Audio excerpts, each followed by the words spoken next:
Hello, chat. Hope you're doing good, chat. We're going to kick off the lecture shortly.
Pressed it. Okay.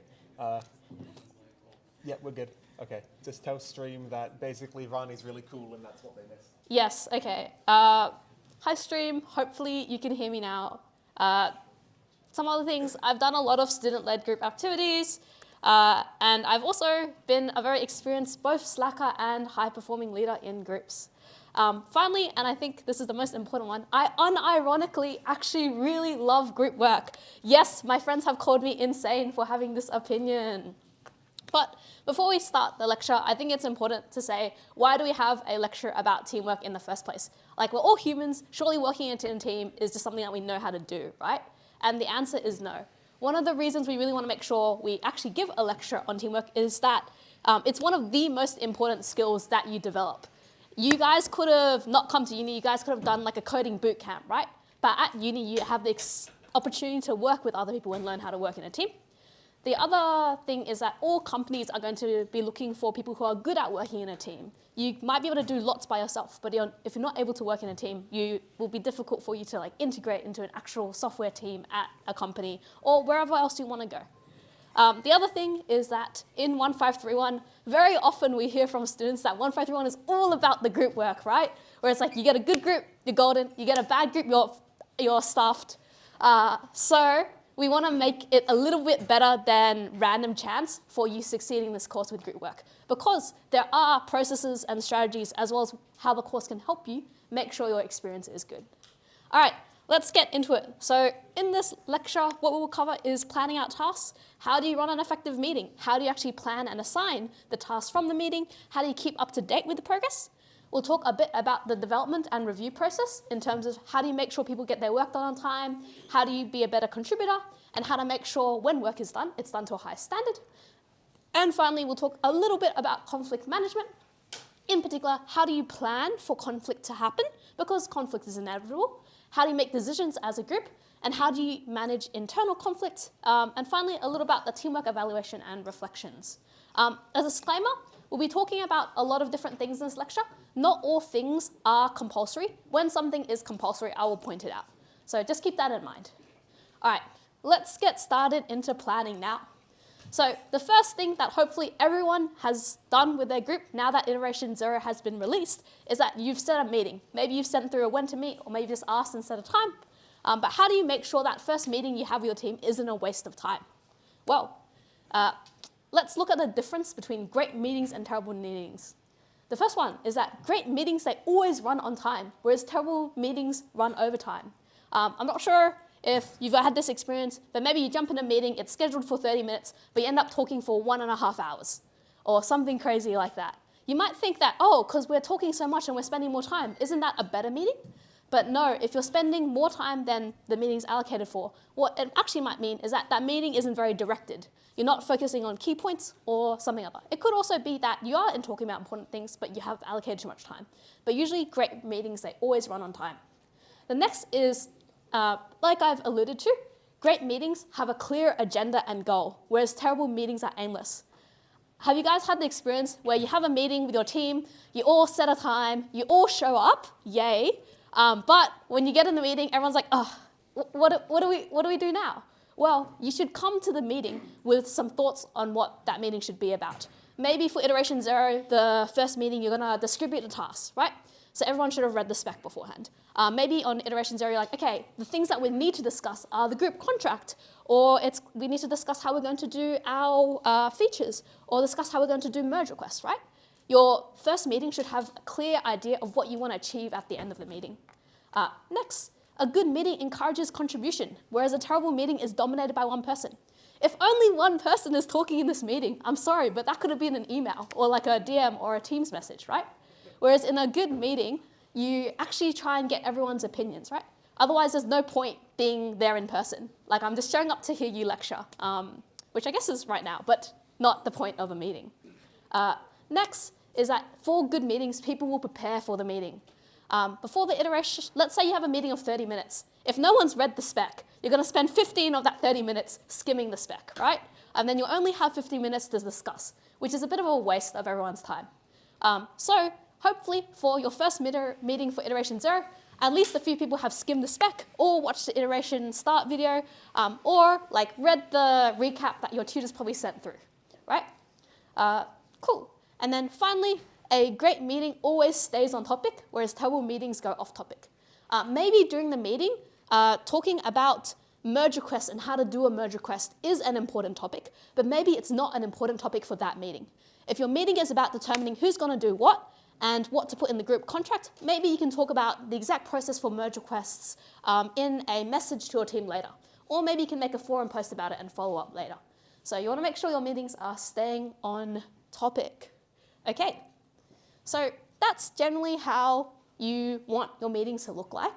But there are also very different types of meetings. So in industry, there might be a kickoff meeting.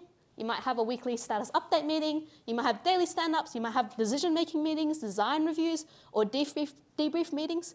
In each of these different meetings, there will be different goals as well as different structures. In COMP1531, you're probably only going to have your kickoff meetings where you plan stuff, your daily stand-ups. The other ones we won't see as much, which is okay. In particular, of those meetings, we'd like you to write some meeting notes for the meetings. So if one of your members isn't there, or your tutor as well, can know what actually happened in that meeting. We've included a meeting template that shows the level of complexity that we expect from you guys. This is in a markdown file in your group project repo. However, you don't need to use markdown if you don't want to. You can use any tool. For example, you can use like a Google Docs and upload the PDF to your repo later. You can use like a Microsoft Word document and upload the PDF later. You can use the GitLab wiki as well, although that usually is in Markdown. But it doesn't matter how you make your meeting minutes, but it must end up timestamped on your GitLab project backend repo so that your tutor can see. And based on the template as well, we want to know when the meeting took place. We want to know who attended, so we know if there's someone that's always not attending meetings. We want to know what you guys talked about, as well as what decisions got made. So that is the level of detail your tutors are looking for from your meeting notes. Is that part of the marking? Yes, that's part of the marking. Cool. Question. Yes.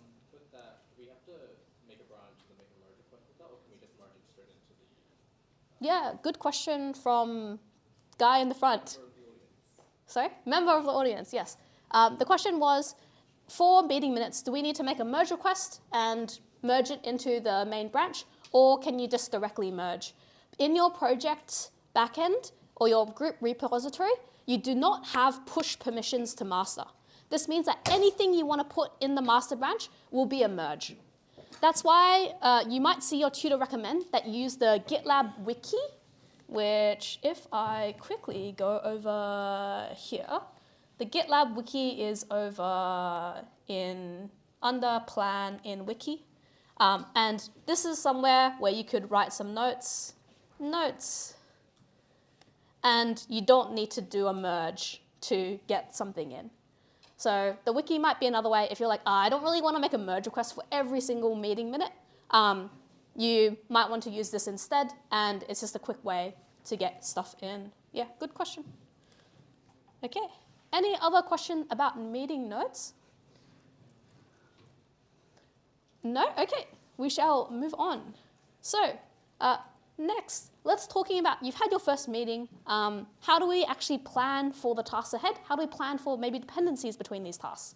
Well, if you're working in industry, especially like very large projects, what you're often going to see is something that looks like that, which is a Gantt chart. As you can see, hopefully, in the Gantt chart, you can really clearly visualize the schedule of tasks, right? Where you have your blue is when things are planned to be completed, your orange is when you're actually completing the things, and then red might be particular deadlines. There might also be additional links between things, showing what items or tasks are dependent on other tasks. Very importantly as well, Gantt charts like a very quick view, allowing you, your team, your manager, maybe seniors in the organization to see where the progress of a particular task or project is. However, this is a bit too complex and probably not necessary for COMP1531. Instead, what we recommend you guys do is maybe draw up a dependency graph. So each iteration will have a list of things to implement. I've just included the functions here, but there might be a bit more. Like you might have converting to TypeScript or adding documentation also, right? But I've just included the functions here. You might, if you've read through your iterations, there is spec, recognize a few of these. And I have a question for you guys. Do you guys think there is a particular order that we have to implement these functions? So do you think there's an order which we need to do and implement these functions? Could I get hands up? Who thinks, yes, there is an exact order we need to follow when we're implementing these? Yes, be confident. I saw a hand in the middle, a hand at the front. Okay, I see maybe 30% of people put their hands up. All right, now hands up if you think, no, there's no order that we need to particularly do this. Yes, very confident hand at the front. A few other confident hands at the back. I think that's all at 30%, which means that 40% of students are not participating in the lecture or have no opinion. So you'll be shocked to hear that the answer is yes and no. Congratulations to the 60% of students that correctly answered the question. So no, because we have Git, we have branches, which means that we can always work in parallel. Git is fantastic, you know, you can even work in parallel in your life. So there shouldn't be ever an excuse for you not to be able to work on something. Even if I'm doing like the last function on the list, I should still be able to go to my branch and like implement or write some tests or something for it. However, some functions rely on other functions to test. So those functions probably would need to wait till the earlier functions are completed before they can be properly tested, and you want your things to be properly tested before they go into the master branch. So in particular, I might draw a dependencies graph very early on in iteration 1, where here I've just said clear, register, user details, etc., where I show where the dependencies for testing are. So for example, if I'm unable to clear my data store, I probably can't test any other function in my program because I don't have reliable ability to make sure we're resetting to a common state, right? If I can't use auth register to create a user, then I can't create a quiz. And if I can't create a quiz, I probably can't do anything else in my application, right? If I can't create a user, I also can't, do user details where I look at the details of the user. So a good idea, probably not for iteration 0, where there are no dependencies because you're just writing function stubs, but for iteration 1, we highly recommend at the start of your iteration, maybe with your group in that meeting, draw out a quick dependencies graph to see what are the most important functions. And this dependency graph, it's going to help you determine the merge order of your functions. So it's not helping you determine the order you need to do something, but it's determining the order that you probably want to merge the functions into the master branch. Okay, cool. While you're drawing this dependencies graph, there might also be a case where you come across a circular dependency. So let's say I'm writing admin quiz create, and let's say Henry's writing admin quiz list, right? I might be like, wait a second, in order to test my admin quiz create, I need to use admin quiz list to check that I've created my quiz with the right name and description. But wait a second, Henry might say, wait, in order to test admin quiz list, I need to use admin quiz create to create a few quizzes to list. So I'm depending on Henry, and Henry's depending on me, which means we're in a circular dependency. What do we do? Oh no, we can't merge. No, this is quite simple. If there's a circular dependency, you can break it. I might talk to Henry and be like, hey Henry, I can't use your function to test these parts of my function. Can you write those tests instead? And Henry might be like, yes, Rani, no problem, I got you. Or if you talk to your teammate and they're like, oh no, I'm not actually sure what you want to test. What I could do is instead of writing those tests exactly, I might skip those tests. So I might write them and skip them. Or I might just write a comment saying, don't forget to write these tests. And after I merge into master and Henry merges into master, I'll go add those tests later on. So if you come across a circular dependency, talk to your team. Your team might be happy to write the test for you, or you might just decide, okay, I'm not going to write those tests straight up. I'm going to write the test later, and I'm going to add more tests. So cool. Any questions about the dependencies graph or circular dependencies? No? Okay, cool. Let's move on to distributing tasks fairly. Well, hopefully now that you've drawn the dependencies graph and you know what tasks are in your meeting, you'll assign some roles of who's working on what. You might say, okay, this one person, you're going to be responsible for all the auth functions. And then this person is going to be responsible for all the quiz functions, and this person is going to be responsible for that. But as part of that, you might find that not all tasks require higher competence. So aside from writing functions, there might also be things like project management, which we're talking about here, right? Like maybe writing the meeting minutes, or creating the issue board tasks, or checking through code reviews. There might be things about sending reminders of the deadlines. They're not for 1531, but in other courses, you might have UI design, or brainstorming test cases, or usability testing, or writing documentation, or report writing, or reviewing the specification to check if there's anything that you've left. So don't forget to assign these tasks as well. But please note that in COMP1531, documentation contribution is not a substitute for code contribution. So hopefully you share both the documentation and the code contribution among your team. We're happy if sometimes one person is doing more and less of the other, but in general, everyone should have the opportunity to write and contribute code because that is a key outcome of the course. Cool. Next, make sure after you distributed tasks as well that you're getting a verbal agreement of equity. So is everyone happy with their tasks? Are they comfortable with the workload? And does this seem fair? There might be cases where one super keen member is taking on lots of things and everyone is happy with that, but you might want to be like reassess. Maybe we have a check-in with that member earlier to make sure they're doing okay with their tasks, right? You should at least have a verbal agreement of equity to make sure everyone is happy. Cool. So at this point, we have had our meeting, we've planned our tasks, we've assigned our tasks, everyone is happy with their tasks. How do we know how our project is progressing through the iteration or the term? Well, one way we can do that is using a task board. So this is a project management tool to track tasks. It usually has a description of what the task is. It might have a status of where the task is up to, and it, very importantly, usually also has an assignee. The important thing about the task board is it gives you a quick idea of the progress of your project at a glance, similar to a Gantt chart. So in the example below, which hopefully you can kind of see, we can see that clear in the bottom left corner, which is a very important function and a priority function. It's been assigned, but it hasn't been moved into testing, implementing, or reviewing. So maybe that's something that the group needs to prioritize going forward, right? Cool. There are lots of different issue boards layouts your group might choose. It doesn't matter, pick a simple one for you. Here, instead of having the testing, implementing, reviewing, you might have something that looks a bit more like to do, doing, done, and different tags for like bugs and documentation and things. You should just find something for your group. You might want to start simple and build up as you discover your group needs more reporting in particular areas.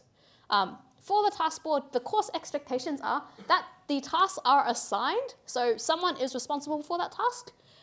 There's a brief title explaining what the task is. For example, I have over there, for iteration 1, I need to do the add new team member function. Sometimes there might be a brief description, unless it's very obvious. So for example, I've said the description includes I need to write the function stub, I need to write the test, I need to actually write the function, I need to get it through a review. Make sure also that it's clear what iteration it is. You can do this by either having it in the title, or you might add a milestone instead. And also that we want to see that task clearly progress through different stages. So for example, to do, in progress, in review, and done. So that would be the course expectations for the task board. Any questions about those? No. All right, cool. Next, let's move on to development. So in development, an iteration usually is only 2 weeks long, right? You probably have a meeting at the beginning to assign the tasks, but does that mean that you just have one meeting and that's it? Also, like if an iteration is 2 weeks long, are you gonna have one meeting, let's say your tutorial's on the Wednesday, right? One meeting on the Wednesday when the iteration's released, one meeting on the next Wednesday when the iteration's about due. Well, what happens between the first meeting and the second meeting, right? Usually it's a fog of war, right? You don't know what your teammates are up to. You don't know what they're doing. You don't know if they've written any code. If you don't see any merge requests or any branches or any commits, you have no idea what's up there. And we could solve this by having a meeting every single day, right? But usually meetings are quite long. So what else can we do to make sure we know where our teammates are at and how they're doing? Well, that's where standups come in. So standups are frequent, often short daily progress updates where you answer 3 key questions. What have I done? What problems did I face? And what am I going to do? So these can also be synchronous or asynchronous. In industry, usually everyone has desk right at 10 a.m. Everyone might stand up and give a really quick update, like 1 minute each, about what they've been up to. For you guys, I'm assuming you're not meeting with your team every day. I don't love my team that much, but if you do, props to you guys. But they might more often be asynchronous, which is, you'd maybe send a message on MS Teams saying, hey everyone, here's what I've done, right? The course expectation for you guys is that during an iteration's main work weeks, you're doing 2 stand-ups per week from each member of the team. And this hopefully means that you're keeping up to date on what someone is up to. And this will affect your individual mark for the project. So talking about that, let's see an example of an async stand-up. So we have one poor member who has clearly been tasked with sending the update to everyone. Hi everyone, how are you guys doing? Leave a quick comment on what you're doing. What have you done? What are you blocked by? What are you going to do? And then anything else you want to add, always good to try be a good friend and human. They have talked about their blockers. They're saying, I've done this, but I can't properly test my function that I've done until someone else has completed admin quiz create. So whoever's in charge of admin cruise create might be like, okay, my me not doing this function is preventing my team from making work, from like making progress. I might need to prioritize that earlier. We also have another member of the team being like, hey, sorry, I didn't do much the last few days, which we love because that's communication and transparency. You know, the alternative is that they could have not said anything, and on the last day of the iteration, everyone could be like, oh no, panic, where is this work, right? So we love that they're saying, hey, actually I haven't done stuff, but here's what I'm planning to do. And very importantly, they have also asked for help, where they're saying, hey, actually, I've tried a little bit, but I might be stuck on how to actually fetch the data and return it. I'm not sure how to get auth ID from something in Express, and they're asking another teammate for help. So cool. Those are some good things we like to see in stand-ups. Now, it's very important to mention that in your teams, every term we have a few students that feel like they're really obligated to help their team members. And hey, if you have the time and you're happy to do that, we are really happy for you to help your teammates. But you should never feel like it's an obligation or something you have to do, right? If you don't have time, maybe your life's gotten pretty busy and you have a couple assignments going up, make sure to push your teammates towards the course resources, like the help sessions, like the course forum instead. Because, you know, tutors there are paid to help your team members. And as far as I am checking, you guys are paying the uni, not the other way around. So make sure that if you want to help your teammates, do be there for them, but never feel like you're obligated to help a teammate as well. Okay, cool. So at this point, we have distributed all the tasks, we're checking in with teammates, and we know that generally we're doing okay. How do we make sure people actually get their work done on time now? So here I've sent a message to one of my group members. I've said, hey Sam, considering you have experience with 3D modeling, do you mind making a model of the enclosure?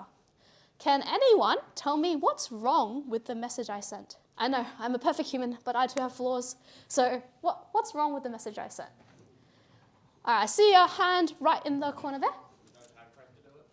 Yes, perfect. And what's your name? Caleb. So Caleb has the perfect answer, which is I have provided no time frame to Sam. Sam could finish the 3D modeling in 100 years, and technically he's not wrong, right? He has done it. Yes, Henry. That doesn't look like an official UNSW communication channel. Oh, you're so right. The other very incorrect thing I have done there is that low-key looks like a messenger or an Instagram DM. And in COMP1531, we will only be looking at your communications if they are on MS Teams. So please make sure all your communications are either through your MS Teams channel, or your tutor might be happy if you just create a DM on Teams with all your team members as well as your tutor, and then message there. So yeah, sorry, 2 things wrong that I have done here. Returning back to what Caleb said, is that I haven't provided a deadline, right? So even if Sam finishes this in 100+ years or, you know, like 1,000 years, they're technically right. So we want to provide a deadline when we're giving out tasks. All right, next example. I have said something like, hey team, here's a summary of the task for this week. Please complete by next Tuesday meeting. So I've given a deadline. And I say, Mary/Jason, can you write up the justifications for design decisions section of the report? Does anyone know what I have done wrong here? Yes, friend at the front. You haven't clearly specified who will do justification of the design and the decision. Yes, and what's your name, friend? Ryan. Ryan, yes, Ryan, perfect answer. So I haven't specified who's specifically going to do this part. So Mary might be like, oh, don't worry, Jason's got it, you know? Great confidence in their team member, we love to see that. And Jason might be like, oh, no worries, Mary's got it. Next Tuesday meeting rolls around and no one's done it, which is not great, right? So you can also, I think another name for this is bystander effect, but if possible, try and specify the person to do things so they don't just be like, oh, someone else will do it, right? Cool, next is to exploit commitment bias. Can I get hands up? Does anyone here like tutor younger students or younger kids? Okay, hey, quite a lot of people, so a bunch of smarties here. So when I was tutoring younger kids, what I often do is I'll write up on the board, hey, this is when your work is due by this date, right? But the next week comes around and the kids will have all sorts of excuses to not do their work. They might be like, oh, I forgot to do it, or I didn't know I had to do this, or other things, right? So one way I got around this was by getting the kids to write down on a piece of paper, I will read XYZ this day, I will do this and by this day, I will do exercise set A, B, C by this day, and then sign it themselves. So next time the next lesson rolls around, if they come with these excuses, I can pull out the people's paper and I can show them, hey, what do you mean you didn't know you could do it? Like, you wrote down all these things and I can see your name is even signed below, right? So I'm not saying that you should go to your teammates and make them explicitly write down what they're going to do each week. But there does need to be some sort of acknowledgement from your teammates that they are committed to actually doing the work. And if you make a commitment to the work you do, you're much more likely to do it. So try and exploit that commitment bias. Next, exploit the social facilitation effect. So hopefully HSC isn't too far for most people, but during the HSC, I would head to the state library. And the state library is deathly silent, right? And everyone's super locked in and ready to do work. So as a consequence, I would be like, oh, okay, I can't just, go on YouTube, go on something else or Insta and like scroll my feed forever. Instead, you also feel obligated to grind and do work, right? So with your team, that might look like, hey, we book a library room, everyone comes, and we just code in silence together, right? Maybe grab lunch after. Or it could be like you jump on an MS Team call or Discord call or whatever, and everyone just does work silently together. But if everyone else is doing work, you're much more likely to also do work. So try and exploit that social facilitation effect. Finally, what tends to be a very big difference between strong teams and maybe not so strong teams is a team leader.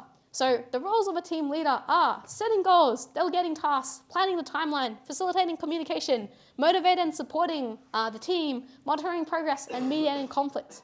But the roles of a team leader do not include having the best technical skills, being a dictator, having a higher workload than everyone else, starting fights with people, being the most experienced or authoritative member. If you're finding that your team is a bit directionless, like maybe you rock up to the meeting and no one really knows what to do, everyone is trying to be sheep, might be a good opportunity for you to step up and take on a bit more of those leadership skills, right? Cool. I will mention that in COMP1531, we don't specifically say that a team needs a leader, but in your group work, you will find opportunities where you can step up. There might be multiple leaders as well. Like maybe one person is more responsible of making sure that all the tasks of the specification get complete, and maybe one person is more responsible for reviewing the code to make sure it's a high quality, right? But if you see a leadership opportunity will not only contribute to your own development, but also to your team's development. So make sure you take the opportunity to step up as well. Finally, what happens on the other side? Maybe you're not so confident about being a leader, and you know that your programming skills or your technical skills aren't so strong. How can you, in general, be a better contributor? Well, the most important and the thing that I think most teams will appreciate is being transparent and proactive. If things aren't going well, tell the group. If you aren't going to get a task done in time, tell the group.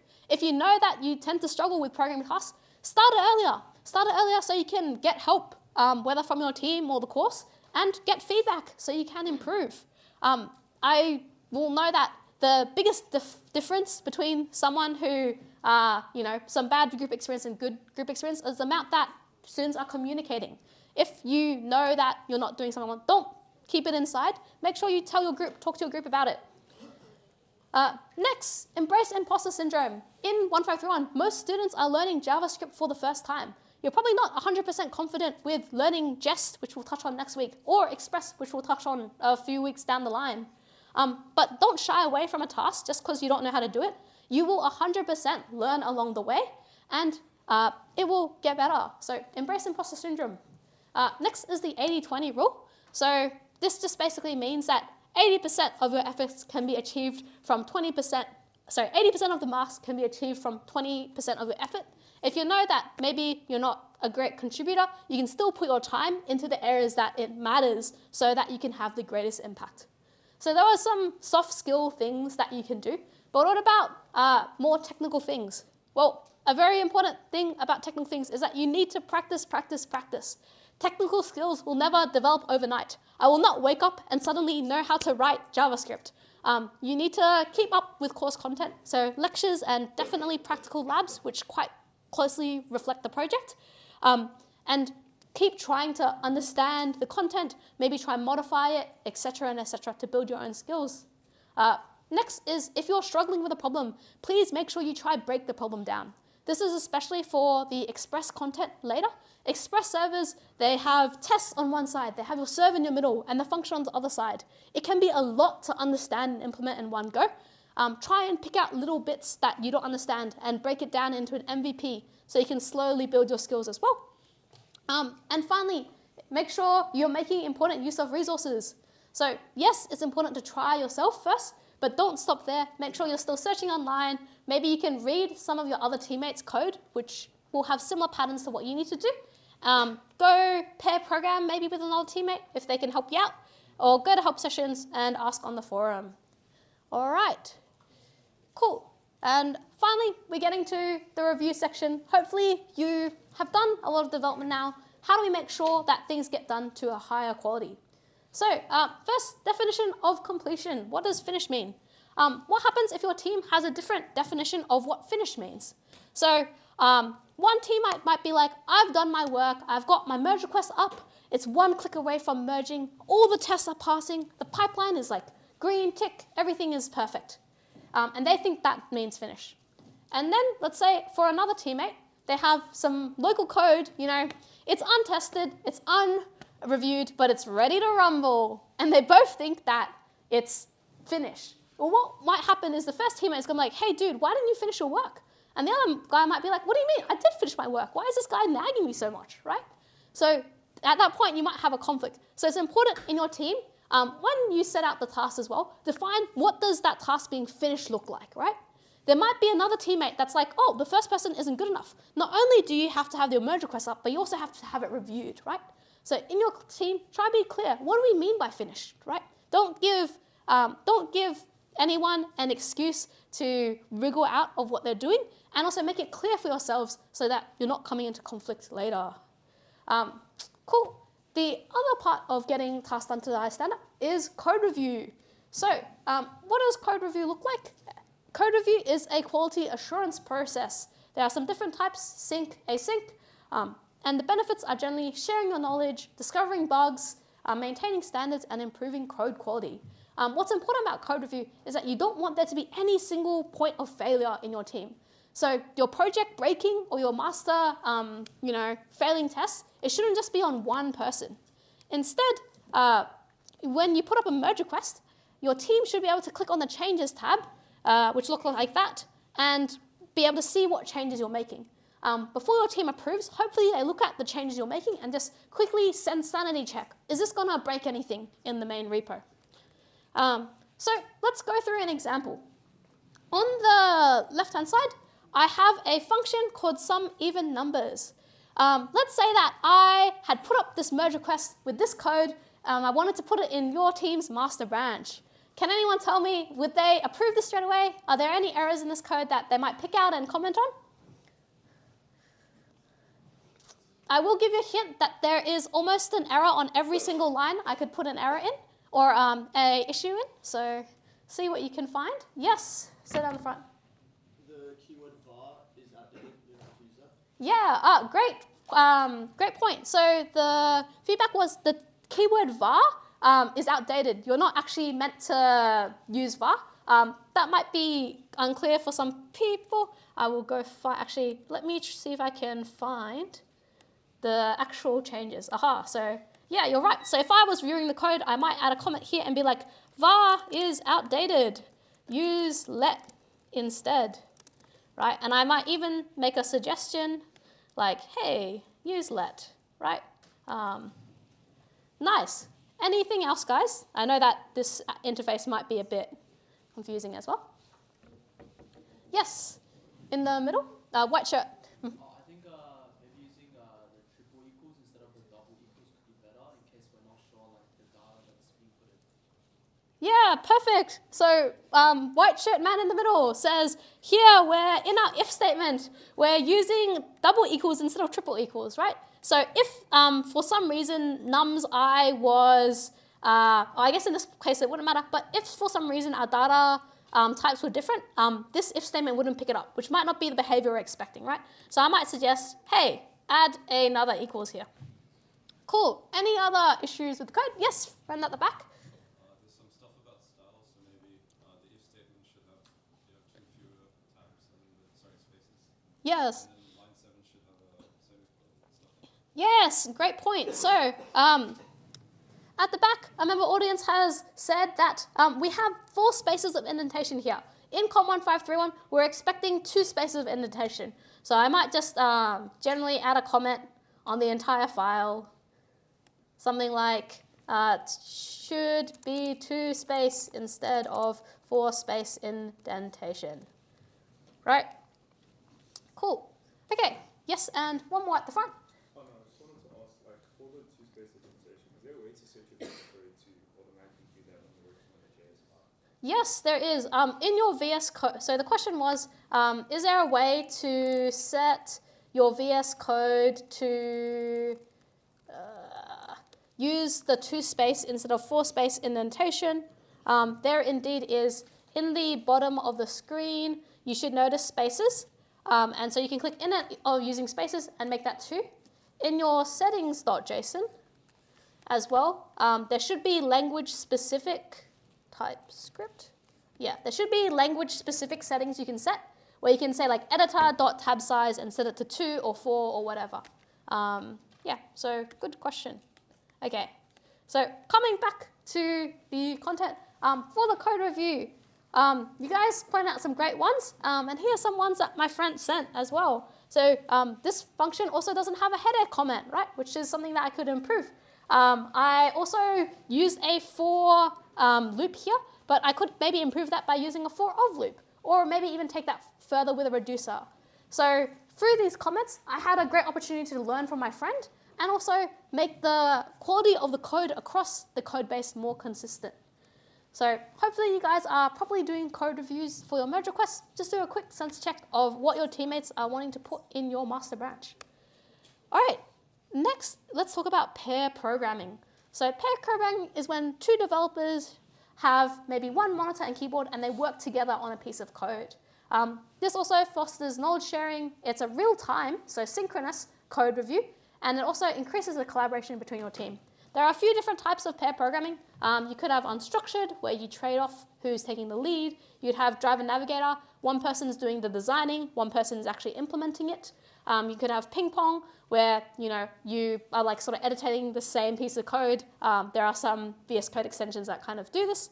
In COMP1531, the most common way of pair programming is just going to be you're both at one, maybe you're sharing the screen at one keyboard/monitor, and one person's doing the coding, maybe the other person is doing the design. It could be used if you have a very strong and confident programmer, have someone jump on and see what they're doing, maybe ask them questions. It could be if there's a weaker programmer, someone jumps on to sort of help them as they talk through their process as well. Cool. And finally, talking about high quality code and just general your project is you should create internal standards. So I hope everyone has read the marking criteria of what we expect from you, but generally the marking criteria will be a little bit vague in areas, and in those areas, your team or yourself individually should add some specificity yourself. So for example, the Git marking criteria might just says, hey, do these general things, but you might be like, on addition, instead of just writing nice and concise commits, I will also make sure that my commits, maybe I prefix them with the type of commit I'm making.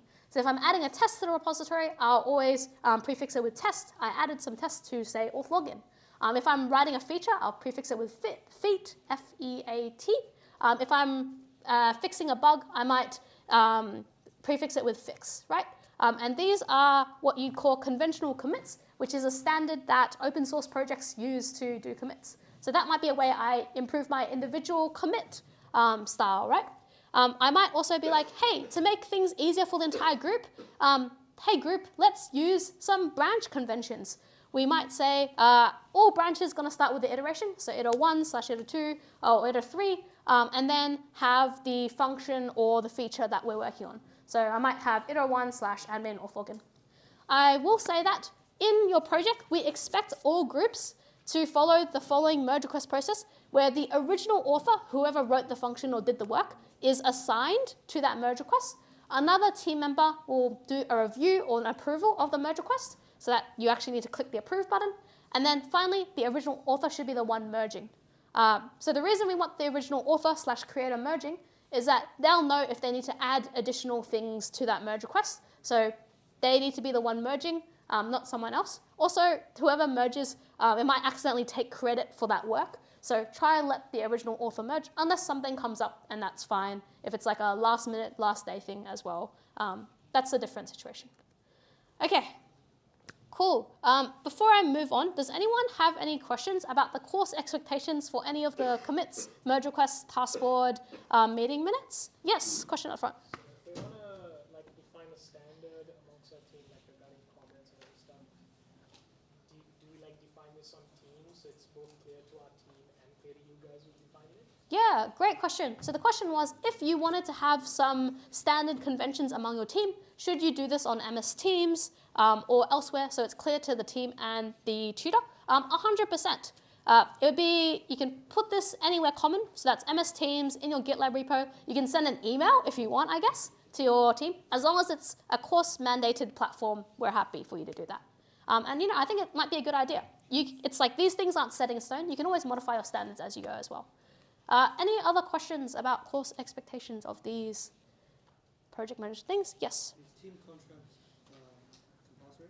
Team contract, yes, we will chat a bit about that at the end. But in iteration 0, we'll ask your team to write a team contract. This is compulsory work in iteration 0. Modifying it for later iterations isn't compulsory, but it might be useful to work on. Is there a template provided? Yes, there is a template provided for the team contract. Yes, at the back.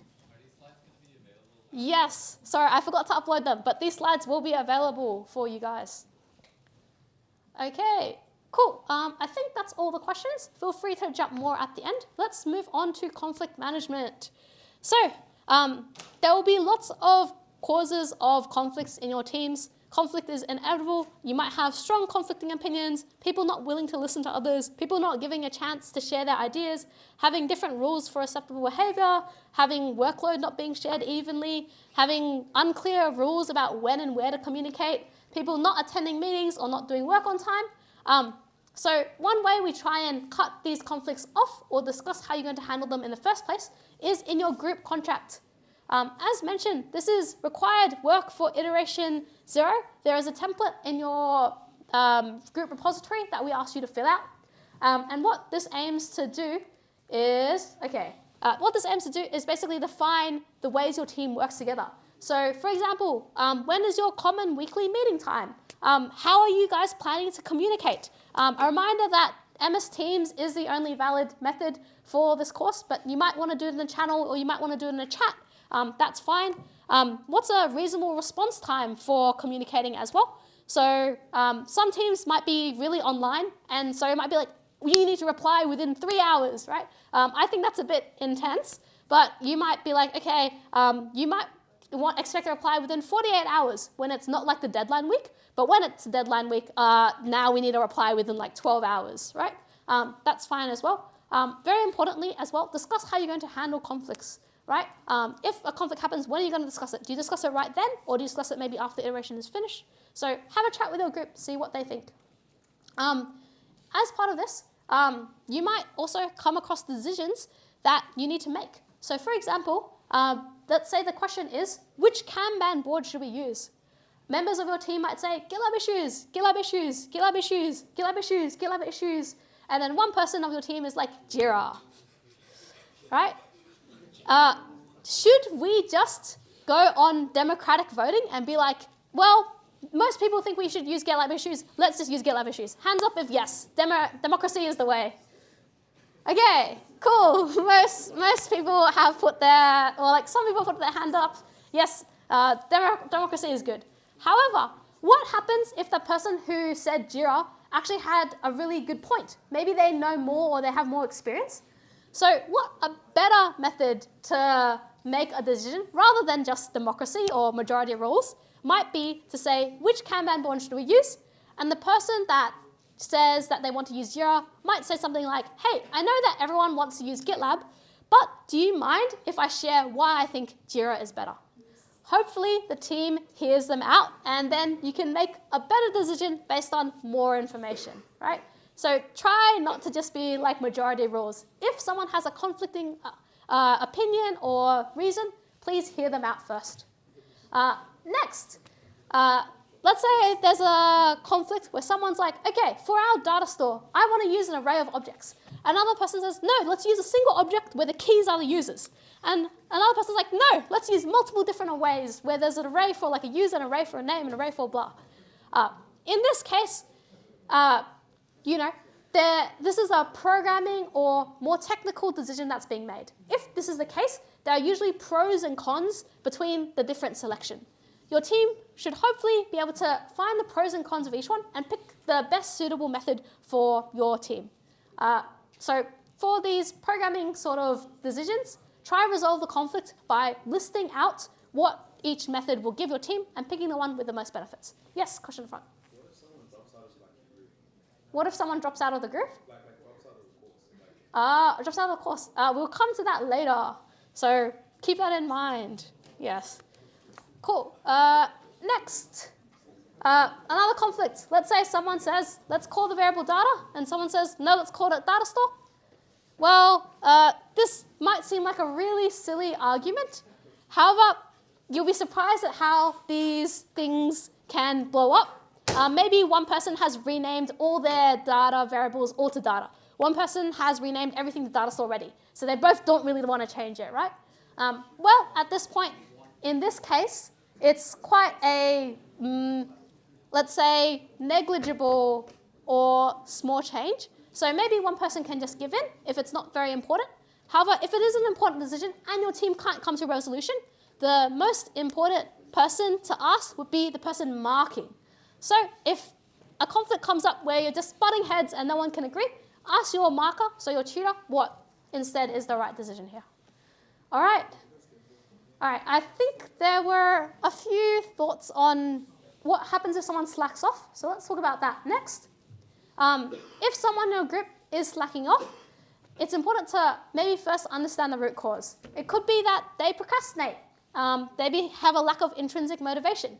In that case, please have a private, candid conversation with them. You might be able to give someone tasks that they generally enjoy. For example, let's say someone was assigned on auth at the start of iteration 1, but then they got moved to doing like the channel or the quiz functions, and they don't enjoy that more. Maybe they'll be more motivated if they could work on the same functions before. They could also misunderstand the importance of deadlines. Let's say your team sets an internal deadline maybe 4 days before the actual iteration is due. And this person is like super smart, so they just get their work done on the last day, but they know that it's good and it's fine. Well, actually, it's still not fine, right? Because there was a reason you set that internal deadline earlier. It might be to review the work. It might be because other people are relying on that function. So if someone, maybe is really smart, but doesn't understand the importance, try and re-emphasize the importance, re-emphasize the flow-on effects it has of getting that work done later. Another reason might be overwhelming task size. In that case, you might try to help someone break the task down into small tasks, which you give a little checkup. Like if you know a member of your team might be a bit weaker, you might say, hey, why don't you try and go ahead with this function instead of giving them a whole bunch of functions. You might say, rather than doing the whole function, hey, can you get the test for this function written by then? Or can you get like a draft of the actual function written by then, right? That way, it might be easier to approach and someone can do more. Finally, there might be personal issues that do come up. In this case, it's really important that as a team, you come together to redelegate the task. If they have an important function that a lot of other teammates rely on, maybe another teammate can take that function and do it first, and the member who is having some personal issues can take up the function of another member at that case. Please also offer them whatever support you can, talk to your tutor as well. And then finally, so the final reason that people tend to slack off, that is rarely a valid one, is heavy workload from other courses. Everyone is a student and everyone has workload from other assignments. When you commit to work, you should be committing with the fact that you have other workload in mind. So having heavy workload from other courses, rarely an excuse. That person might need to rethink about what they commit to in the future or the deadlines they commit to make sure this doesn't repeat. Okay. A few other examples of conflict management. Let's say there's an internal group issue. For example, you have unequal contribution, you have someone merging in bad code into master, or if it's rude. In this case, what we'd like you to do is please communicate the issue clearly and politely with your group members first. For example, if I have someone in my team that's always merging in code into the master branch without approval, I might chat to them and be like, hey, man, did you know that when you merge into master, you need to get the approval of a teammate first? It could be that they weren't doing it maliciously. They just didn't know they had to get approval first, right? It could be that they thought that the verbal approval over Teams was okay enough and no one actually needed to press the approval button, right? So do try talk to, when issues come up, try talk to your team members in a candid way, in an open way, in a non-accusatory way, right? It's about an open discussion and you're working together to solve the problem. If the teammate's response, however, is not constructive, like I talk to my teammate, I say, hey, you have to wait for the approval button, and they don't wait for the approval button, in that case, please escalate the issue to your tutor. Be like, hi, tutor, this member is always working in bad code, or maybe this member is always being rude to other members. We've talked to them about it, but they don't really seem very inclined to change, or they don't offer anything else, right? Cool. Next, I think we had a question about this, but what happens if a group member disappears, right? Or they don't do their work and they are away from keyboard and non-contactable, they are MIA. So in this case, please message your group member on MS Teams asking them for their whereabouts or their status or how they're going. If they don't reply in the next 48 to 72 hours, depending on when in the iteration, you should continue as if that group member will not appear. You can imagine that if you are in a company working on a project and some member of your team goes AFK, your manager isn't going to be like, oh, well, we'll just expect them to come back and work. You would instead reassign the work and try find another way to deliver the project, right? So if that member reappears after this 48 to 72 hours and they've lost the opportunity to do the work, a reminder that that's on that member, not on you guys, right? Cool. And then also, finally, if you're finding yourself always in these life or death situations where getting a reply from someone on whether they've done the work or not is gonna break or make your project, try and avoid these situations in the first place. It's very important that you all set internal deadlines that are not the final deadline of the project. Because the final deadline, everything needs to be due. There's no chance to reallocate or reprioritize if someone hasn't done their work. But if you're setting an internal deadline a few days earlier, you have the chance to actually review the code, make sure everyone's doing work well, make sure that you can reprioritize in case something goes wrong. Also, in a theme throughout all these situations is that you should try to communicate clearly with your team and your tutor. While tutors will check contributions via the peer evaluation, via our analytics scripts, via Gits, where we can clearly see the exact contributions a member has made, we still need you guys to raise these issues with us because we might not know the internal happenings of your team. All right, talking about teamwork evaluation or peer review, for iteration 1+, we will ask you to fill out a teamwork evaluation. This is available on the course website. It will be under project and teamwork evaluation, and it'll look something like this. For example, I might say, okay, this is only me, so it's not very good, but I might say, oh, wow, I am such a dependable member, but I do not contribute a lot to teamwork evaluation or something like that. And I might add some comments here as well, right? So this is what it'll look like. You'll be filling this out for iteration 1+. It helps your tutor really know what's going on in your group, so please fill that out. Next, you will have a group and individual reflection at the end of each iteration, iteration 1+, not iteration 0 as well. The individual one will reflect what work you've done and maybe allow you to reflect on what you can do better in the future. The group one is more for a distribution of work and also a reflection on how your group processes might improve for the future. This is reviewed by your tutor during the project demo. Okay, last bit, stay with me everyone. So we've talked about a lot of things this lecture. Do you guys need to do everything we've mentioned? Hands up for yes. Yes, okay. Hands up for no. Okay, good. I think 80% of people selected no, which is the correct answer, which is no. You do not need to do everything we've mentioned.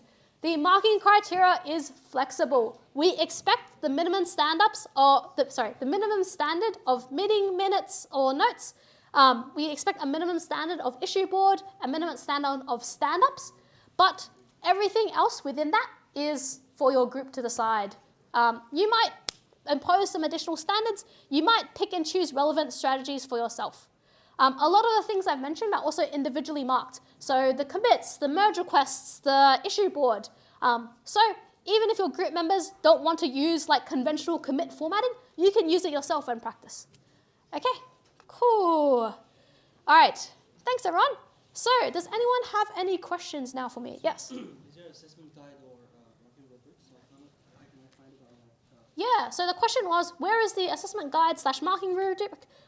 You will have a project repo that looks similar to this. In the project repo, there should be a marking criteria, something like this, which you can look at on your guide. Cool, any other questions? Some common questions are sometimes like you might have people in your team communicating in a second language. For those cases, it's really important that if someone's English is a second language, please give them the opportunity to communicate. In a meeting, they might need more time. Like if I'm communicating with Henry and I might assume Henry's first language is English, I might give only like 1 minute or like a few seconds for Henry to reply, right? But if I'm communicating with someone whose second language is not English, maybe I give them some more time to reply. Or maybe they might be more confident or comfortable with written communication. It's important that within your team, try and accommodate other members and the ways they are comfortable with communicating, right? You really want to include everyone, and an inclusive team will be a better operating team. Some other things is that if you have an age gap or knowledge gap, it might also be hard to communicate. Some people might have work, which means they can only communicate in certain hours. Try and understand when and where your team communicates and adjust appropriately. Also, have different goals. You might decide to distribute the work differently to accommodate those things as well. Okay, cool. All right, thanks everyone for listening to Teamwork. Let's welcome Henry back. Yay.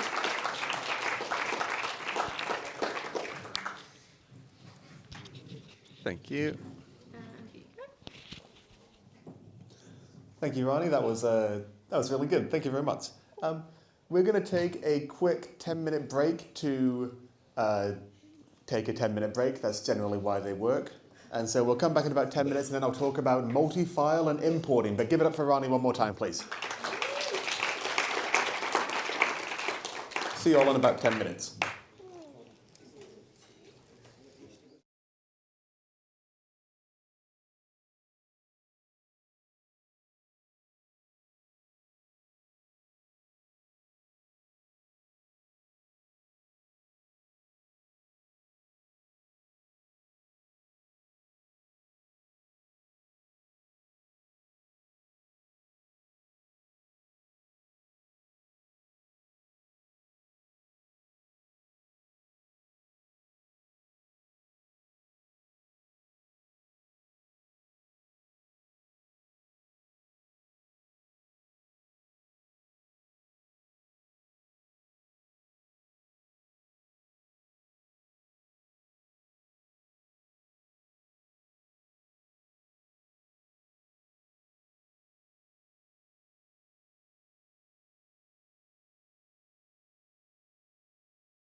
Hey chat, just adjusting my mic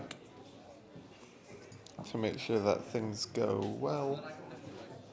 Chat should be able to hear me, and lecture people should be able to hear me, and everyone in the world should be able to hear me, and so we should be good to go.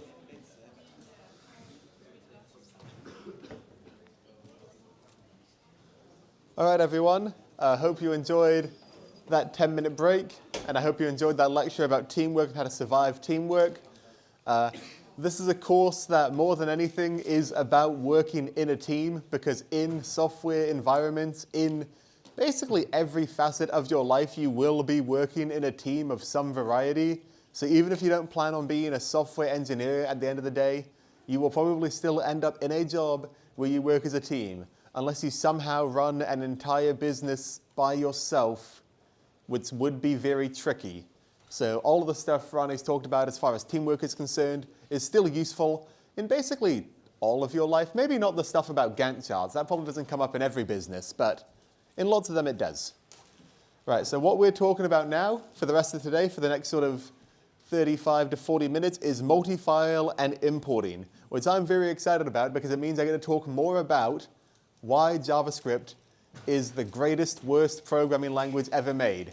And as you know, this is one of my favorite topics. But as some quick reminders, which hopefully you may not need, iteration 0 has been released. And if anyone here is looking at that slide and going, what's iteration 0? I've got some bad news for you. You should really get onto that shortly. And please do keep practicing your JavaScript. I had a student email me the other night because they pointed out that I had failed at writing test cases. I had completely botched one of them. And basically what I have to say to that student is thank you very much, because I'm a human. I make mistakes sometimes.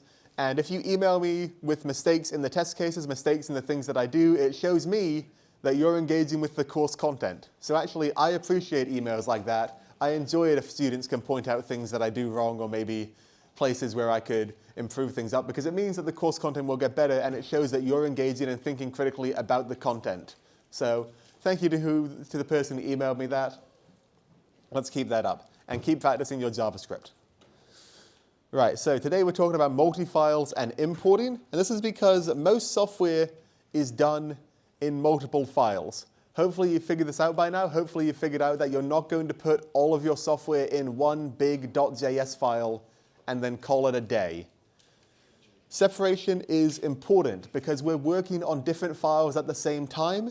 We're working on different functionality at the same time, and it's important that we can split those into different sections. If they're all in the same section, it becomes difficult to read, it becomes difficult to work on, and it becomes difficult to maintain, all of which are very important things in the world of software engineering. What are we doing though? We're going to be importing some libraries. I'm going to be importing our own files. So not only can we import code that someone else wrote, but we can import code that we've written, and we can go from there. So the thing about programming is that programming is hard. Anyone here think programming is hard? I do. Yeah. And sometimes I think to myself, man, I wish someone else had written the code for me, and then I could just use their code instead, and then we'd all have a great time using someone else's code. And they did. They invented this in JavaScript, well, in other languages as well. It's called using a library. When you use a library, you take code from somewhere else that someone else has written and put it into your own program.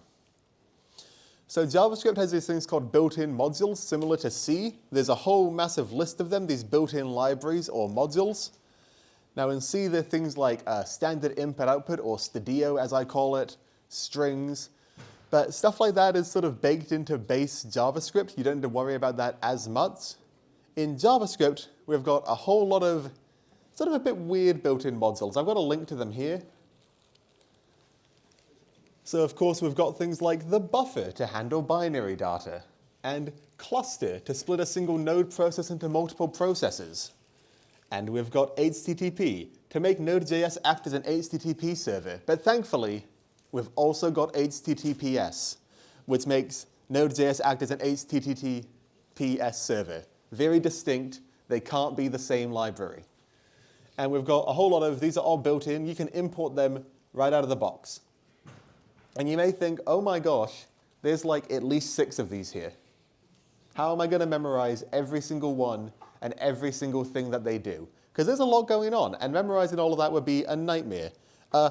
Don't memorize them. Don't memorize what all of these different libraries do. That's not an important part of this course. But what is important is learning how to read the documentation associated with these libraries and figuring out how you can use them in your code. Which ones will be useful, which ones won't be useful, and where you can use them to improve your project. This is, I've put very important because that's what it is. So let's just compare this to C, because I love comparing things to C because it's the thing that you're aware of. In C we have hash include. So I hash include stadio.h. What does that do? What is a .h file in C? Does anyone remember? Yep, it's a header file. What do header files do? Yep. They give you like the function stubs, like the function declarations. Yep, so in C, the header files give you the function declarations, and they're linked to another file which has the functions like definitions and what they actually do. And so it's a way of linking your files together. In JavaScript, the equivalent is import. So we're importing from somewhere. In C, once we use include, you can just go for it. You can just use everything from there, and you don't even need to specify, or most of the time, you don't need to specify where the function has come from. If you import strings, you can just use fputs. If you import strings, you can just use fgets. If you import stadio, you can just start printing. In JavaScript, it's a bit different. We need to specify where it's coming from and what it is we're importing.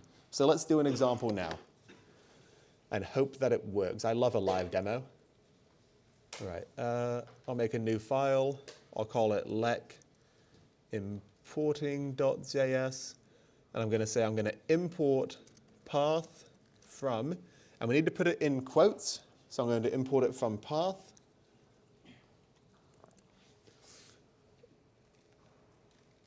And I'm going to actually read some documentation because I think that's an important thing to do. Did I hear a boo? No. I thought I heard someone just boo me for reading documentation. That's crazy. It's wild. Sometimes when you read the documentation, you'll see this format at the top that says const path equals require path. Don't do this. I'll explain what that is later on when we get into NPM and Node, but const path equals require is not a thing in the JavaScript version that we're using. We are using import path from path. And what's a module I can use? I've got one in here called path.resolve. Let's try that out. So I've imported path from path, and I'm going to console.log path.resolve and slash, which should... All right, so let's clear that. And let's go node lec importing. Oh. It's not. OK, it'll work, surely. I'm in the wrong file. I'll cd ...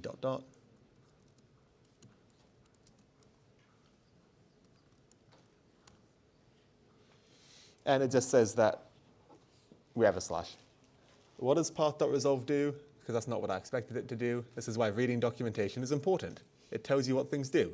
Path.resolve resolves a sequence of paths or path segments into an absolute path. OK, I guess the absolute path from where I am to there is just a single slash. That actually does make sense.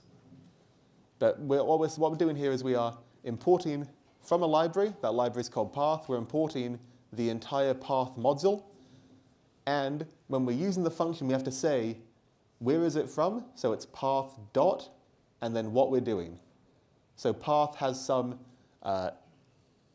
functions that we can call from it, and that's path.resolve. If I want to do something else, I could call, for example, path.parse if I wanted to, or path.format. Or essentially, there's lots of them that I can use. But the important thing is someone else has written code. We can use the code that they've written and put it in our program based on these built-in modules. There are libraries that exist beyond built-in modules. People have been writing in JavaScript for decades, for like 20, 30 years. And so lots of people have written lots of different libraries that are quite handy for us to use. But we'll need to figure out a way to access those. That is not this week's lecture. We'll learn about that in the next week's lecture. But know that very soon we'll learn about not just the built-in JavaScript libraries, but also the libraries that people all around the world have written and the ways that we can resolve them, the ways that we can use them and import them and manage them. Because if I use someone else's library, I need to make sure that someone else has access to it, because we're working in teams. Remember, everything's team-based, so we need to make sure that my team members have access to what someone else is doing and to all of the libraries that I'm importing. Are there any questions about importing built-in libraries and what we've gone over in the past few minutes? Nope. All right. The other thing we can do is our own files. When you write your code, I've been telling you to avoid this. Don't do this thing on the right here. This is just one really big file. In fact, I've written it to demonstrate.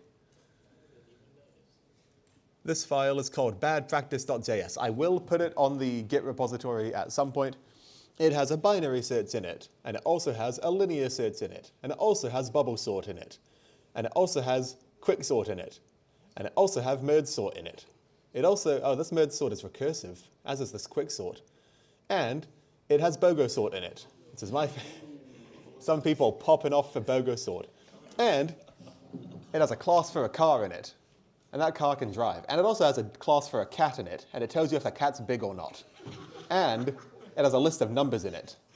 And it has some calls to the test. So who thinks this file is well constructed and put together? All right. Who thinks this file is poorly constructed and put together? And who's indifferent? Funnily enough, the people that are indifferent won't raise their hands. But this is messy. It's difficult for us to maintain. We can't collaborate on it because how are we both going to work on our BOGO sort implementations and our searching functions in the same file?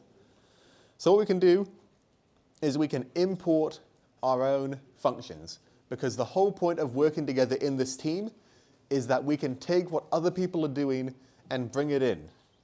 If we break our code into files, surely by definition, at some point, we're going to want to bring them back together, because it would be a really weird project if we all worked on our separate files and then said, okay, we're done now. There's no need to bring them together. At some point, it's all going to come crashing into the middle. And that's what is importing our own files about. So let's take a look at an example here. Well, let's even write our own example. Let's write a function real quick. So I'm going to start by writing a function that will count how many H's are in a name. It's going to be called H's in name. It's going to take a name, and I'm going to go for letter. I really hope this is a letter of name. F letter is triple equals to 8. I might add a counter up the top because I probably want to let counter equals 0. I've got to do let letter, of course. If the letter is 8, I'll go counter plus plus. Otherwise, we'll just move on. And at the bottom, I'll return counter. And down here, I'll console.log, 8 is in name, and we'll go for Henry Hickman. Let's try and see if my function works. And it does. So we've got 2. This is subtly pointing out to you that much like in C, where strings are secretly arrays, in JavaScript, strings are also secretly arrays. In every programming language, strings are secretly arrays. And you can do things like you can in arrays. You can loop over each individual character. What's something that I should do to make this particular function more robust? Anyone got any ideas? Where does my function break? I want to count all of the H's in a name. Yeah, capitals. So there are 2 ways I could go about resolving this. I could go add an extra if statement with if letter is capital H. Is that a good idea? I could. Does anyone have a better idea? Convert the name to lowercase? Yeah. Use the dot to lowercase method. Yep, so we'll use dot to lowercase at some point to convert it. I'm going to do it here.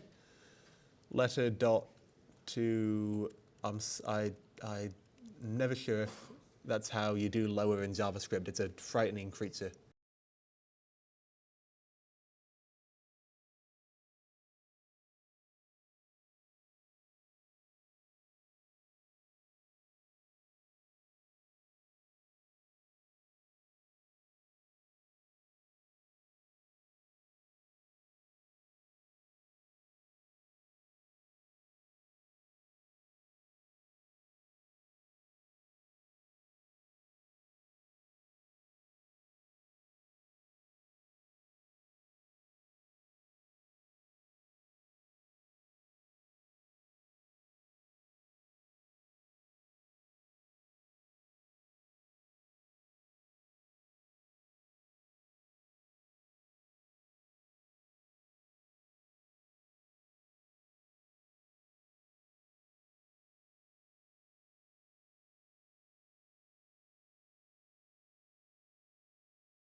All right, I'm going to just stand close to my laptop and we'll use this mic. Sorry, guys. All right. So our export has worked. We've exported out of our file into our other file. And the code is now split across these multiple files. This makes our teamwork much easier because we can export things based on whether or not we want them in different files, we want to keep them to ourselves. However, what happens if we write multiple useful functions in a single file? Who thinks all of their files will just contain one function that's useful? Good. It's great.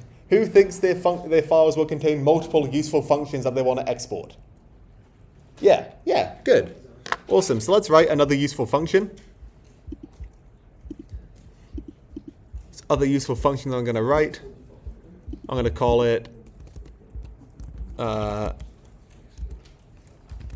palindrome. So we'll take a word, and it will...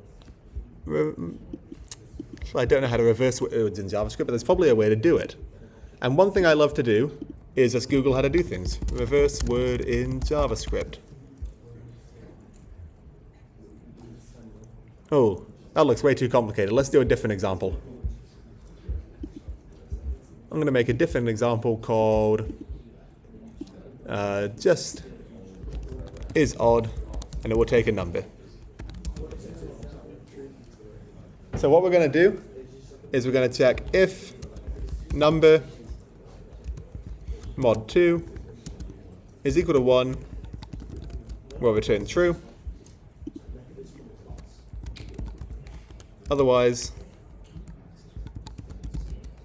we'll return false. Awesome. Yes, I'm so used to Python sometimes. Thank you for that.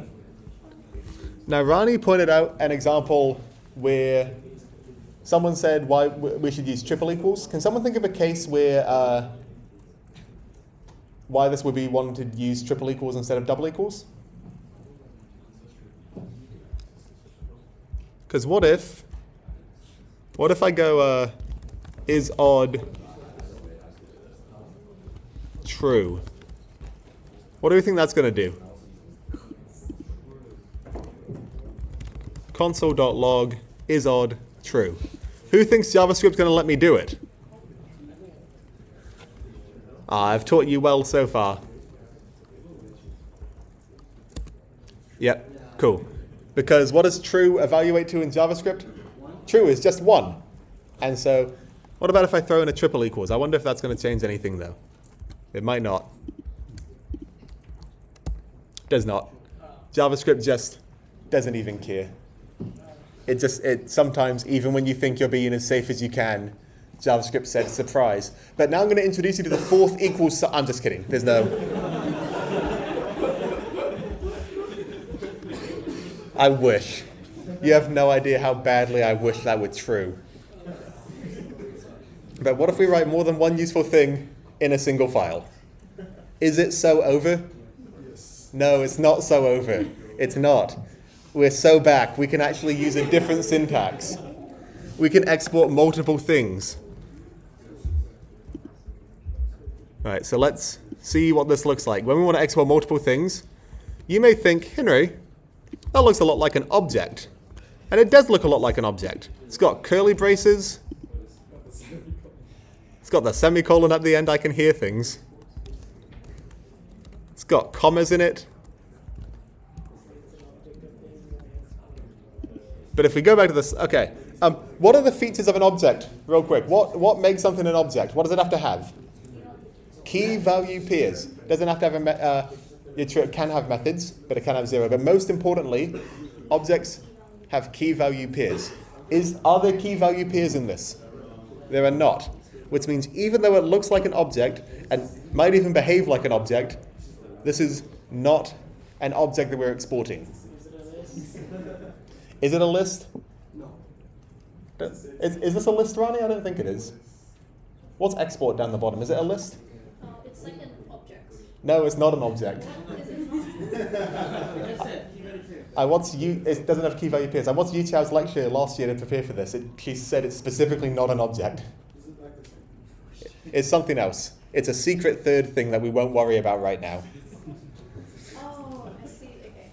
But now we need to import all of our functions individually, and it's really quite bothersome. So let me just get to doing that. So I need to go in here. So I need to import HS in name. I've imported one of them. And then on the next line, I need to import is odd from. Oh, this is so boring. If only. Can we import in one sentence? If only. Importing, it's so over, but like a second time. No, I'm just kidding. We're so back again. We can do this instead. We can import in a single sentence like any sensible programming language will let us, thankfully. So we just put them all in the curly braces and we put commas between them. Let's get rid of that.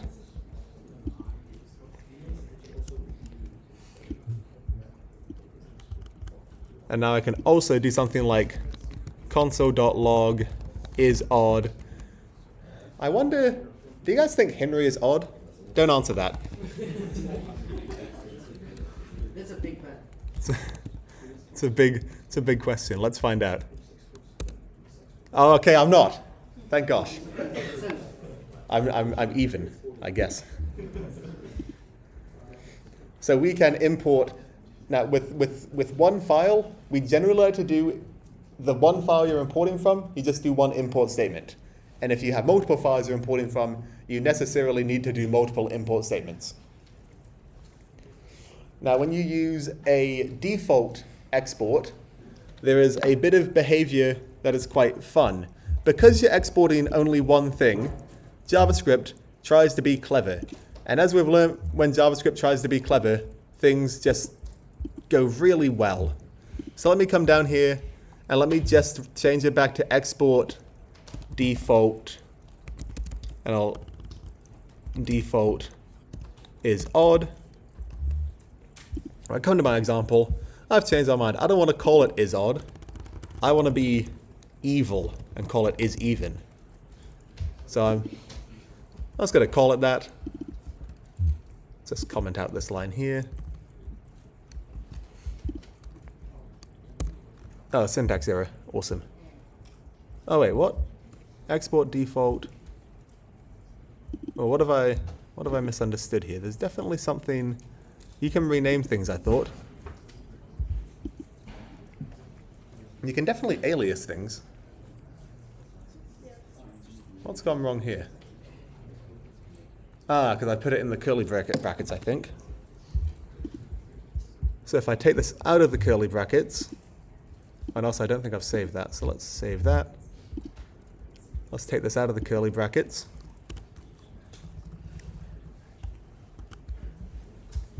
Let's try that again. There we go. So with a default export, because we are only, default exports can only export one thing. And because we're exporting one thing, when we try to import from that file, JavaScript is like, well, it's only one thing. I don't care what you name it. Do what you like. Which means I can name it whatever I want. I can say import my cool function.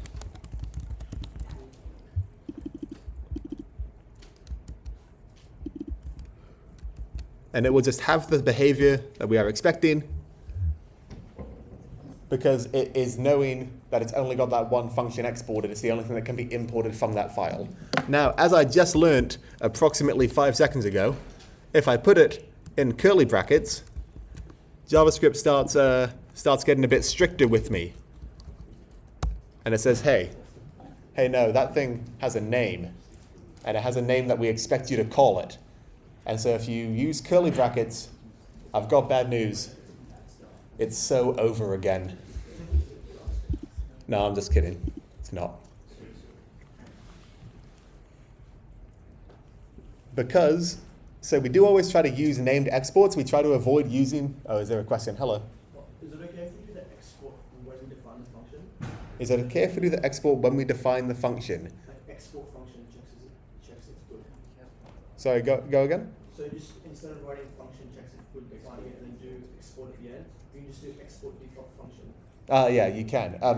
Is that okay, Ronnie? Using export default function instead of exporting them at the end? Or is that against the style guide? You can do export and list them all at the end. Yeah. That He's- you're just doing one line of export. He's Defining the function, just put export. Yeah, that's fine. Cool. That's fine. As an aside, it's finally been called out. I'll need to tell you, I just can't see out of this eye. Like, I'm completely blind in this eye. And so if I'm standing like this, you're all gone. So that's why I couldn't see your hand. Sorry to break the news to you. I'm not as normal as I look. It turns out isOddHenry should actually evaluate the true. So we try to use named exports as much as we can because it allows us to add more exports later. And it means that users have to actually use the function name that we want them to by default. However, and this allows us to avoid confusion, but we can alias our named imports. So it's not so over, we are so back, and we can say import is odd as cool guy checker, and then I'll run the cool guy checker on Henry. Ah, it broke. It's broken. Oh, wait, of course, because I didn't actually, I exported default. Let's change back to this again. Put my semicolon there, even though JavaScript might not care.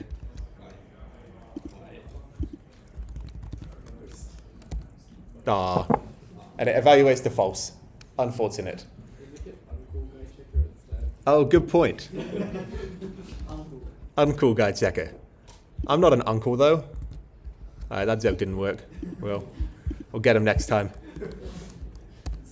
There we go. We're so back. Thanks everyone. So we can alias named imports, and this actually is useful because imagine if I were in this file. Because normally we don't actually just import functions into a file just to do some console login. Normally we import a function into a file to then have it work with other functions. So imagine, I've been joking around a bit, but imagine I'd already written a function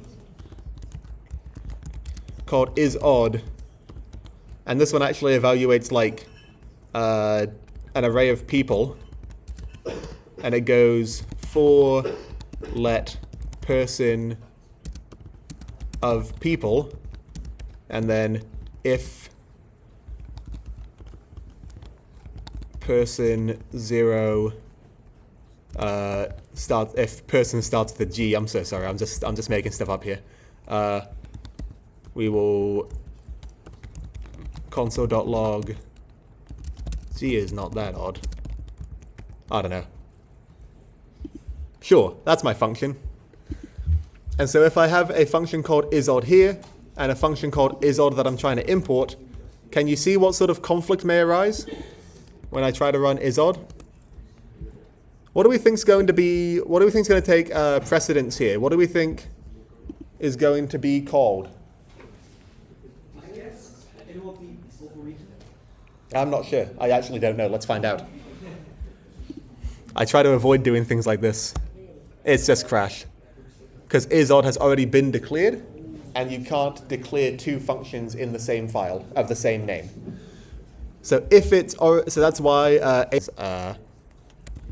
you might want to rename this to odd numbers.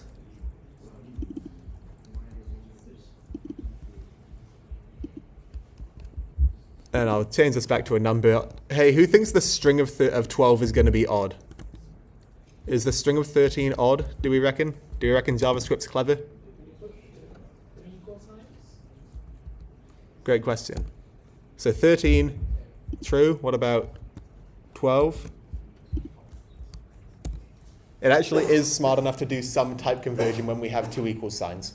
If I did change this to 3 equal signs though, oh, it is 3 equal sign. What if I change it back to 2 equal signs? JavaScript, I love JavaScript so much.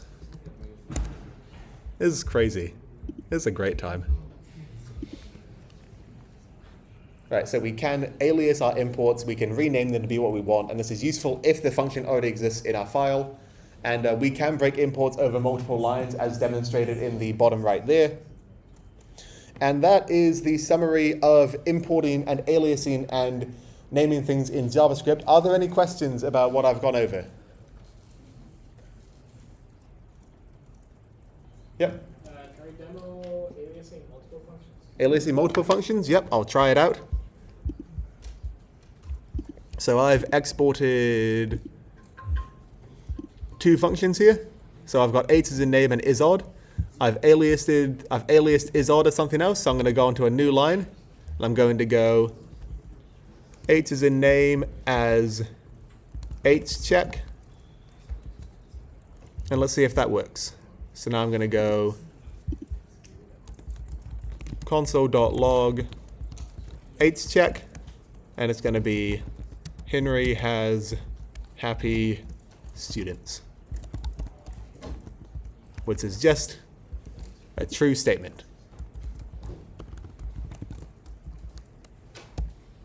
And it counts the 3 8s that exist. So yep, you can alias things across multiple lines, you can alias multiple function names, and you can split your imports across multiple lines. Great question. Any other questions? I'm not seeing, there's one up there. Hello, what's up? You know how at the start we could import path from path? Yeah. What exactly are we importing? Import path from path, what exactly are we importing there? So hidden away in the JavaScript install is all of those libraries that are built in. And so JavaScript knows where those files are located. So when you say import path from path, it is actually going and getting them, but we don't have to see them because they're built in and hidden away from us. Does that make sense? But like, is path a function? Path is probably a class, if I had to guess. I assume, is path a class? I have to assume so. Or it might even be an object, actually. But it is probably a class because it is a object that has methods associated with it that we can call. So it's either an object or a class. I can't quite remember. And funnily enough, the line between the two in JavaScript is very blurred, as you may have learnt over the past few lectures. Any other questions?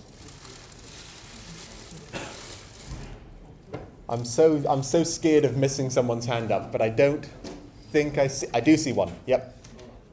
Explain briefly branching again. When we're working on our project, we should branch more statements. We create a bunch of these branches, more statements of branches, and then after that, create a merge request and branch back to master. You know what? Actually, I'm going to let Rani take care of that question because she knows a lot about masters and branches. No, so I'm saying like when we're working on our group project, let's say I create a branch, a new branch, whatever, and then do I branch A into that branch, and then I branch, like when I'm done doing whatever work, do I create a merge request to branch back? Yeah, so you make your branch from main and master, then you do your work, and then you merge your branch back into main and master through the merge request. If you have a conflict, you might need to pull master back into your branch to fix any conflicts, and then merge back. Yeah. So- Does that answer your question? And then like whenever we come back into that branch, is it regular practice to like pull from master? Yes. So even like locally, say because on the website you do the work on the dev website because you don't have push permissions. So locally your master wouldn't have your recent changes. So you git pull again to get the latest changes, and then make another branch if you're doing another thing. So just for the people online, when you do branching, you make a branch out of main, and then when you work on that, you pull from main into your branch, and you pull from your branch into your branch, and then even though you've branched off from main, you then do a merge request to put it back into main later. Right, that's the end of the lecture. Thank you all for coming. I'll stick around for another few minutes, but I will see you all on Thursday to talk about, on Thursday, we're talking about packages from the rest of the internet. So more code someone else wrote. Thank you. And sorry, online people, that every time I do a live stream, something crashes. I'm so cursed, but thank you for your understanding. I just have to assume your understanding. Hello. When's our next comedy show? You just had one I right know, now. when's the next one? Just had one right now. Did you not hear me say that it's... That was a good 2 hours, but